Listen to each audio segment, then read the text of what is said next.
Hello, and welcome to Sinlando Soundwaves. I'm Eric Twachtman, and this is week 22, day 110, and today we're reading from the New Testament, Matthew chapter 27, verses 27 through 31. The soldiers mock Jesus. Then the governor's soldiers took Jesus into the Praetorium and gathered the whole company of soldiers around him.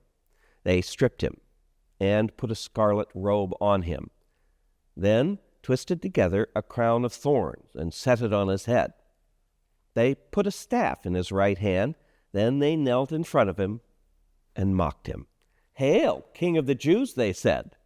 They spit on him and took the staff and struck him in the head again and again.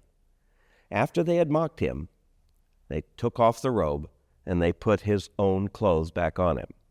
Then they led him away to crucify him. Now let's read and reflect on our 7 arrows. What does this passage say? What did the passage mean to its original audience? What does the passage tell us about God? What does this passage tell us about humanity? What does the passage demand of me? How does it change the way I relate to people? And finally, what does this passage prompt me to pray to God? Now, let's read a brief devotional passage from the book, The 7 Arrows. Jesus' death may seem to be a final victory for Satan. Though Jesus was without sin, the Jewish leaders executed him, and the wrath of God for the people's sin was poured out on Jesus.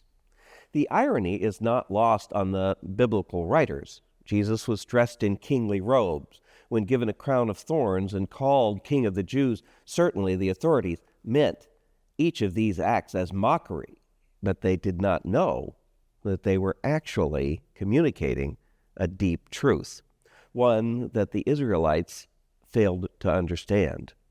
Jesus was, in fact, the King of the Jews. He came to do what no human leader in the Old Testament could do. The people asked for a king, and they got fallen sinners as leaders. All along, God wanted to lead them. And through Jesus, God leads his people as the one true king. Thank you for joining us, and we hope to see you again next week.